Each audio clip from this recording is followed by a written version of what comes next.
Hey guys, welcome back to my channel. I have a really fun recipe to share with you today.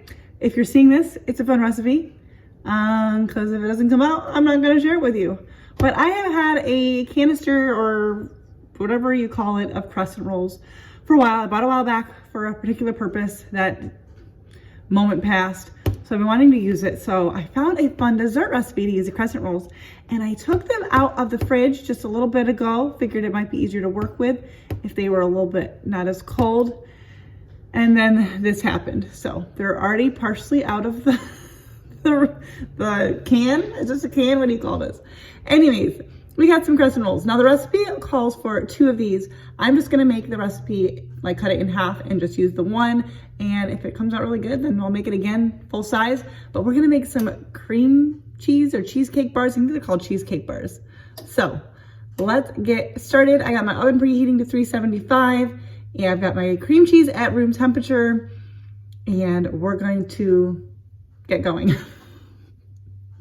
What is this? This is real life. All right, so I'm gonna use an 8x8 pan instead of a 9x13 because we're cutting it in half. The recipe says to line with aluminum foil and then spray, but I think I'm just gonna spray it. Aluminum foil or parchment paper would, I guess, allow you to like pull them out to cut them, but I think it's gonna be fine. We'll see. So now let's see if I can get the rest of this rolls out of here. I don't know how this is gonna work. So I think what I'm going to do, I did just clean my counter, so we're just gonna do this here. Maybe taking it out of the fridge ahead of time wasn't a good idea. What you're supposed to do is take one whole can of this and lay it on the bottom of a 9x13, and then you would use the second one for the top. But obviously, I just need half of this. So I'm going to work to get half of this spread out in the pan, and then I'll be back. All right, so I got half of the Crescent dough just laid out on the bottom. I just kind of pinched together the seams to make it one piece. We're gonna go ahead and make our cream cheese filling. I have 1 block of cream cheese that has been softened. Just kind of left it out at room temperature. And we're gonna add in half a cup of sugar, which I think is gonna, finish out this bag. And then 2 teaspoons of vanilla extract. All right, let's mix this together until it's fully combined. Do you guys want to know something hysterical?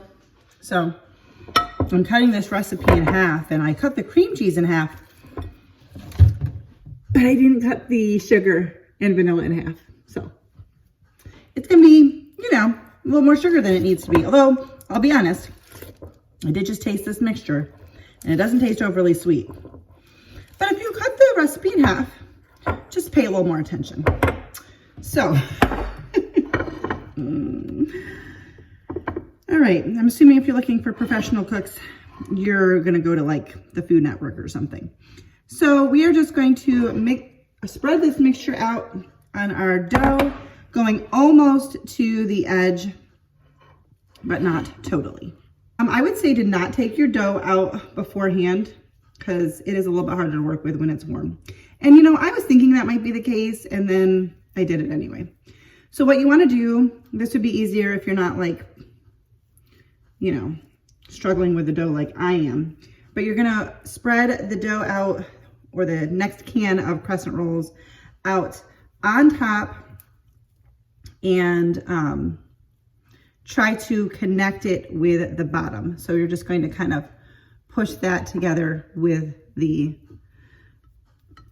meet. Let the edges meet. Does that make sense, guys? I'll have the recipe linked for you. Maybe they explain it better. How do they say it? Gently stretching the edges and seal with bottom dough is how they word it.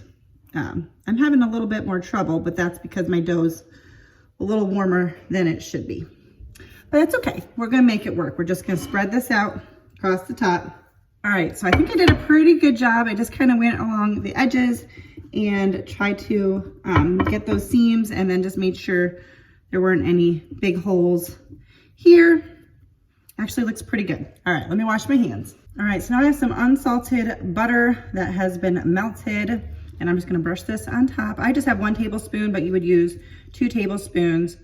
if you have the whole, like the full size thing. I can tell this is going to be amazing. Actually, seems like a little bit more butter than needed, but I'm not one to argue about butter amounts, so we're just gonna go with it. All right, now we're gonna sprinkle on some sugar on the top. I think for, I don't know how someone is at my door. I think I'm supposed to be doing about 1.5 tablespoons. I think it's 3 tablespoons altogether. And we're just gonna put this in the oven at 375 for 30 minutes. And I'm gonna go answer the door.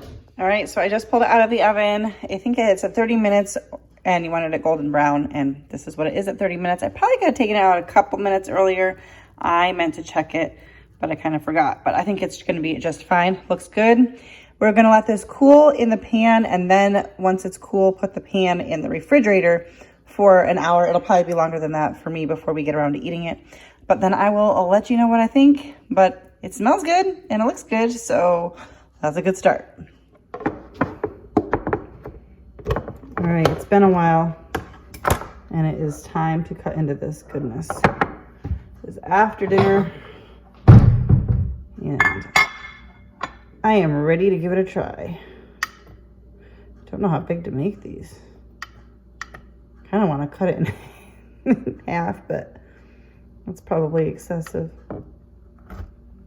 Not half, like halfway this way and then that way, but I don't have a ton of Pampered Chef items, but these little guys are awesome.